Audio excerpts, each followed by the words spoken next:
This is the episode that you've all been waiting for here. Mr. Hockey himself, Patrick Royce, with a full deep dive assessment on the NHL draft last night. The floor is yours. I would say the pressure is on Coach Motzkow, right? Does he have three Oh. first rounders now to go with Knies or however we pronounce that, and Faber both being back? This may be the most loaded Gopher team since the Don in 2002 had Leopold, Ballard, and Martin as his blue liners, and the rest of that crew. But this is we haven't been the old Gophs haven't. You know what? Whether they want to or not, people are going to have to start going to Gopher hockey games again because they last year it picked up a little late in the season, and I think I'm not sure they'll be back to 10,000, but they'll be back to nice crowds, I would think, to see this collection. Yeah, because Pat, they had the Michigan that tournament game, right?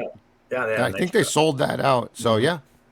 Hey, what happened to all those Michigan first rounders? Do we know if they're all going to the NA? Did they all sign, or some of them stay, or some of them stayed. 7, right? Yeah, and some of them stayed. The Berniers kid, who was really good, signed with the Kraken and played for them. Mm-hmm. And then the Kraken got the kid that was expected by a lot of people to go first overall to Montreal.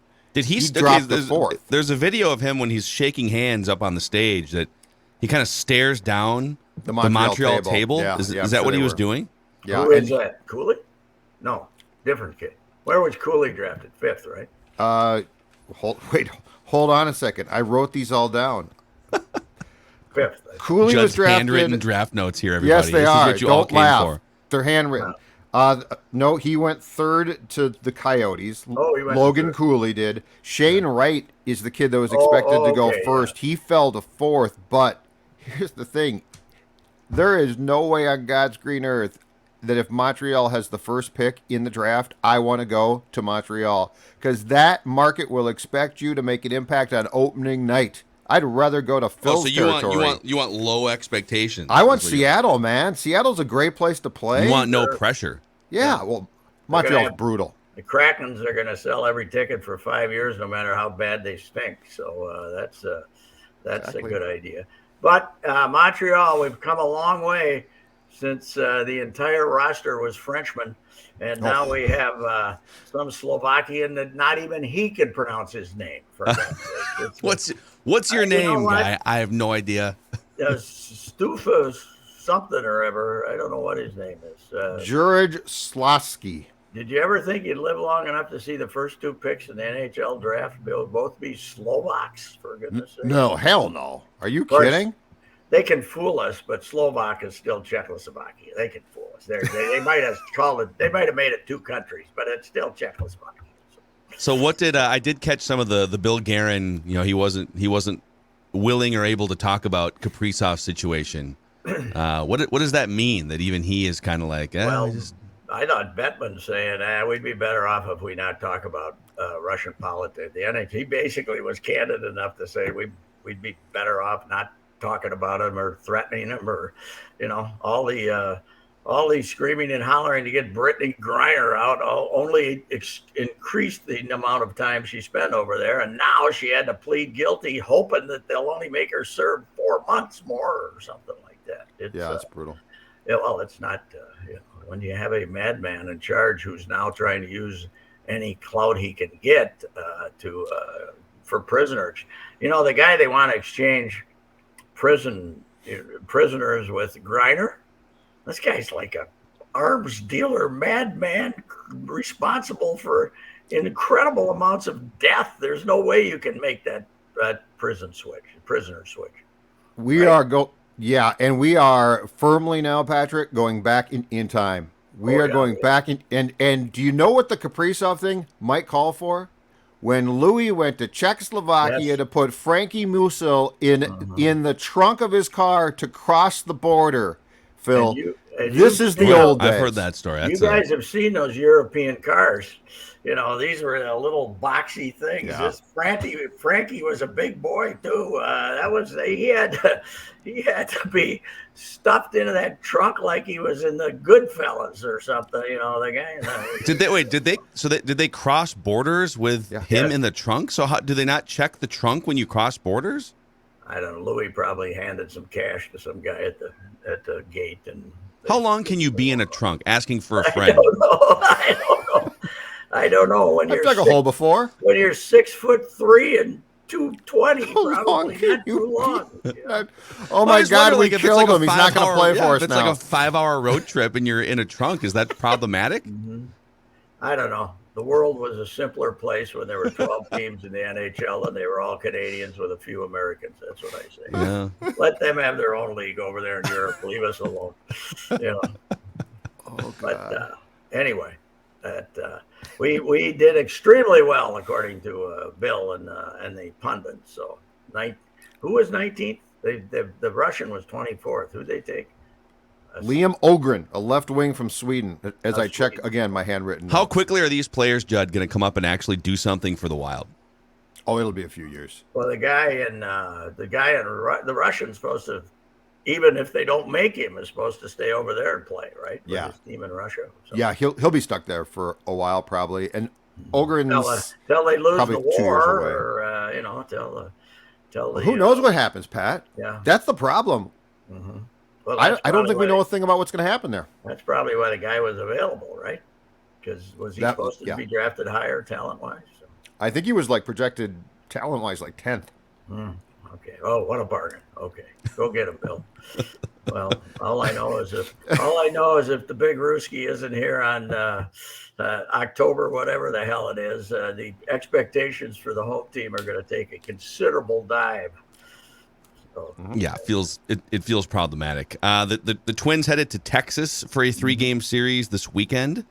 Boy, and then Milwaukee and Chicago next week. Don't you have to be happy to be going to Texas on a weekend in July and having air conditioning?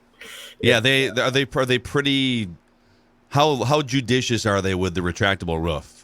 Is there a temperature line? They're not playing Saturday and Sunday. She's going to be closed because it's 104 both days. I looked at the temperature back in the day when our baseball writers would give me a trip every summer. The ones available were Detroit and Texas with the outdoor ballpark. I was there. It was the hotel that you would stay in was 3 blocks, but it was up the hill, and it was 108. And by the time you walked up there, you felt like death, because it was, you couldn't get your car and drive 20 feet to park, So, but it was. You ring your shirt, bring a backup shirt so you can ring the first one. Hot, miserable place, and the stadium I think was only 20 years old. And they built a new one, so I don't know what's done. They were doing the other place. They had a team in one of the what was the WWE league was the XFL, was that? The XFL, lasted they played across, yeah. They played at the Arlington Stadium? They were going to play in that stadium, yeah. That was, but that's kind of a robust stadium, holds about 40,000 for a XFL game. So I don't know. I think the plan is to tear it down. So what was the first place like, Pat? Oh, it was unbelievable. It was one deck. It was Met Stadium. Yeah. It was one deck all around, held 24 or 5,000 maybe. But I've told you guys these stories that to get down there, you had to walk through the crowd to get to the clubhouses, which were at each end of the thing. But the way to beat the crowd was to walk under these bleachers but under the bleachers there was water. You'd have to walk over bar boards that had water. There were creatures underneath there because they were stuck in the heat. And Claire Smith, my friend Claire Smith from the New York Times, who was a Hall of Fame baseball writer, and Don Baylor I think Baylor played there once, or he told her that he'd seen a snake underneath there. And and Claire didn't go to the clubhouse for 5 years because she was afraid the snake was going to get her. The snakes were going to get her. Turns out it was just Alex Rodriguez, actually. Yeah, it was the worst. It was the worst. And I've told you guys about the crickets that they had, because after the game was over and we'd be in there writing an hour. And by the way, the windows in the sealed windows in the press box were all smoked. You had to look through a fog because the heat was pounding on them all day long. But at night, the only lights would be in the press box, and these crickets would come jumping. They were like little lobsters, and they'd come jumping and smack into those windows. They could jump from home plate to the press box, which is at the back of the first. I'd hate to run into those crickets on the street, man. It was terrible. It was the worst I've ever been in. Brutal. And they played there a long time, man. Didn't they? Into the mid '90s. Yeah, they were after. They were after all the, they were after Baltimore, after Cleveland, after a couple others. I think had to be the mid '90s when they got their new ballpark. So. How long do you guys think modern ballparks and football stadiums that have been built in the last 5 or 10? So Target Field. How long are we going to have Target Field? I'm curious of that. I really think. I think that I won't be around, but I bet 10 years from now they're talking about a new site with a roof. So 20 years, and then it's going to be a little outdated. And I don't know. That's going to become the excuse. Wow. Well, first of all, you're playing in the end of March to early November if you're any good. I mean, how are you going to? That's the problem. They haven't gotten a chance to test drive it in the cold weather yet. I always remember, and we all remember, 1991. Might have been if the World Series, if you were not in the Metrodome and the World Series, if you were outdoors at the World Series, and it was one of those World Series that went to November, it might have been a little tough to play that game when we had 31 inches of snow on Halloween. Yeah. Oh my gosh! Yeah. There's always an April blizzard too, which isn't as big of a deal. 4 days after the season ended. Yep. 4 days after the World Series ended, it started, actually 3 days, it started snowing. 16 inches, stopped for 12 hours, and 15 inches, 31 inches in a day and a half. You have to call up Commissioner Seelig and say, we're going to have to wait till about November, Thanksgiving to play this thing. What would you do? Would you do? Because you wouldn't want to give up the home game and go play. Yeah, I don't know. I guess we'll go down to Atlanta, for game 6 Milwaukee. and 7. Just unbelievable. Yeah, go use their stadium. Go play a neutral site. I've always wondered about this. And I guess it would not be a reward. You have to reward the home fans, I guess. But a neutral site World Series. They had the one with Texas. In a nice warm weather place, and give the two teams 12,000 tickets apiece to give to their loyal season ticket holders, right? Or something like that. I'll tell you one thing, you'd sell the World Series tickets. They'd be an even hotter item, don't you think? Absolutely. Petco Park. Nice Park. San Diego World Series. Gorgeous. Yeah. We do it with the Super Bowl. You just I've always reward thought all about these this. teams. I like this idea. Well, I've been thought about it, but I guess they're afraid to, because season tickets, a lot of places have become a big deal. And where are we going to go with baseball, though? I wonder. We haven't seen anything. There were a lot of people thinking that by the middle of summer, there'd be some information on Oakland going to Vegas. Now, maybe at the All-Star game, when they have a meeting, something like the rumor starts coming, but they got to be getting out of there, don't they? I mean, they did everything they could this year to piss off the 50 fans that they had left. They got the worst team in the league on purpose. They got the worst team in baseball on purpose. And supposedly there's a lot of public money there for them if they move to Vegas, and then that'll just leave the Tampa problem, I guess, and then maybe they can expand in baseball. So Manfred has said he wants to expand to 32 teams. But he's got 2 teams that need to move out of their current places, and then what are the 2 new markets going to be?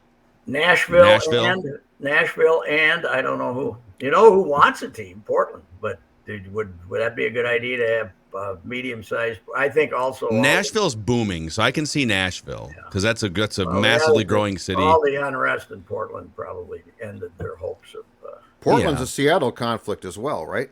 Yes. Yeah, they share Wouldn't they that share infringe TV they on the share a territory? TV region. Yeah. I did not think you need another team up there, but that's one of their problems. Baseball it's NFL team. Okay, you get an NFL team, it costs you $2 billion or more, but you could go to Birmingham and sell out every game, right? Forever. Yes, and you just dip into the massive pie of TV money. But baseball, you got to have a tremendous corporate, backing and tremendous fan base. And Charlotte, we were the Twins were going to go to the Triad, and some of us were stupid enough to write about it. We're going to put a major league team in High Point. Yeah. Don Beaver was a real threat to us. Yeah, he was. Now I one good thing about that is when that I had an inside source on all that stuff, Pat Forcia. he gave me the good Norm information too when that whole thing was going on. He was really around a lot of successful operations, wasn't he? He was really plugged in with them for a while, that's for sure. Mm-hmm. He was Norm's guy. He would tell you stuff. The only worse source for information than him was Bob Casey, who told you gave me 200 scoops in his days as the PA announcer and went 0 for 200. But he was. What was the juiciest incorrect scoop that he ever gave you? I can't remember. It was almost daily. Tell you something. I can't remember. They were all little, but they were never correct. Never correct. Yeah. Hey, Robo. Well, go ahead. We got a big story in the Strip today. A lot of soccer the next month, Judd. I think you guys start doing late night soccer podcasts. Should we do some, Judd? We're gonna have you host soccer event line. We got our Aurora. What do we got? I think our Aurora are unbeaten and they're in the playoffs. And the Loons are hosting the All-Star game, August 10th against. Mm-hmm. People didn't get my joke the other day. On Twitter, I said, source, MLS All-Star game will be played at Allianz Field against Meg, because I read the paper and I didn't know it. Well, obviously they announced it months ago, but yeah, we all. And they're playing who? They play Liga Mexico.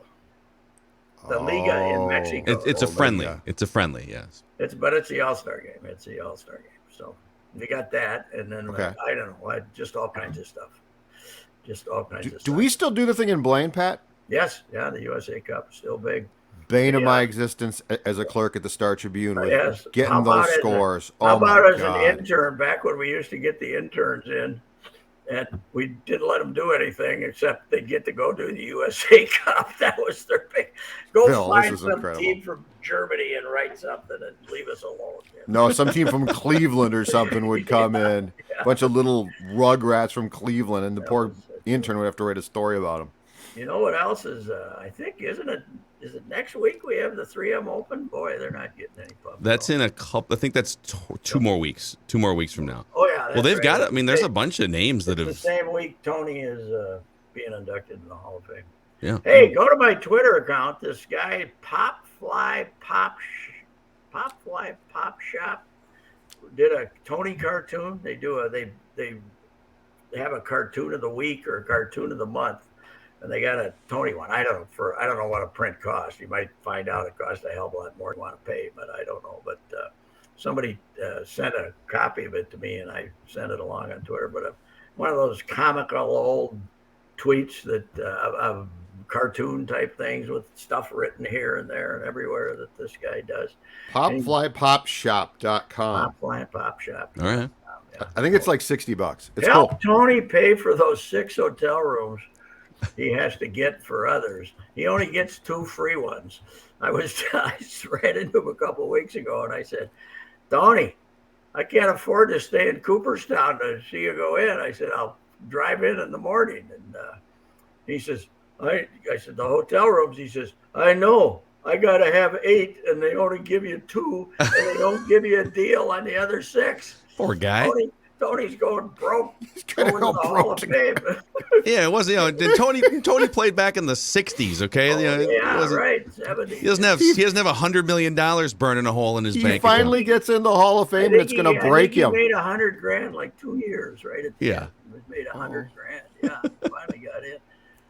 Sid used to always accuse him of always having his money buried in the backyard, though. He thought he was cheap. He used to give him hell about being cheap. That he had his money buried in the backyard. Mr. America, he used to call him all the time. Mr. America. Oh, man.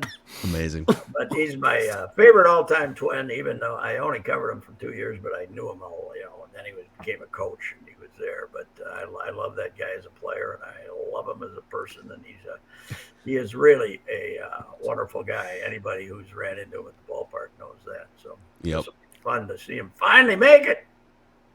Mr. America. Mr. America. I don't know how Sid did it. The nicknames. Yeah. I don't know how they were so was his good. word association. Now, he knew what Tony's name was, but 80% of the people he gave a nickname to, he had no idea who. Yeah, it was his way of remembering you. Yeah. The favorite is Jim Foster. Was a kind of a clerk, and then he worked in the business department, but Sid worked with him, and he worked there 10 years. And all of a sudden, Sid started calling him Anderson instead of Foster. And he'd Anderson, he'd called him Foster for 10 years, and then he started calling him Anderson out of nowhere. And then one day he's screaming at Anderson, and he said, Anderson, blah, blah, blah. And he says, it wasn't me, Anderson. It was that Foster guy that did it. All of a sudden, Sid got this blank look on his face, like, What's he talking about? Yeah. And later in life, you couldn't correct him because he couldn't really hear you, so you just had to sort of kind of go with it. Later on in life, there's got to be something. Is there anything? Is this going to be a quiet weekend, or is the Kaprizov story going to break? Is that you never do know, do you? The Twins going to blow 8 leads in Texas or something? Did anybody find? Did any of our research? It's amazing what with the right stat outfit, like Phil Miller can. Whenever I need something, he can find it. Like, when's the last time? And it's not baseball. It's beyond Baseball Reference. I don't know where he gets it, but have we figured out how many times they've blown 5 leads in a game? Oh my gosh! Often, right? Yeah, I don't. That's a great question. Yeah, I mean, it could. It kind of, it happens in baseball, but like 2 or 3 times. But 5 seems like a little over the top. It does. It does. I think they have a moral obligation to get a relief pitcher. Don't you? Yeah, and now we're within range here now. The Mighty Whiteys get beat again last night. You know what? Detroit's hot. You know who else is hot? Baltimore. Baltimore's almost 500 now. Baltimore's charging towards 500. The 5 best teams. Well, the 5 of the 6 best teams in the American League are in the East. Yeah, you're right. Meanwhile, the poor Angels, with the 2 greatest players of our lifetimes, basically, can't sniff 10 games within 500. How is it possible? I don't know. What do you? This is like, this is like having Marison Mantle and finishing, 74 and 88. How does that go? It's not possible. Free Mike Trout.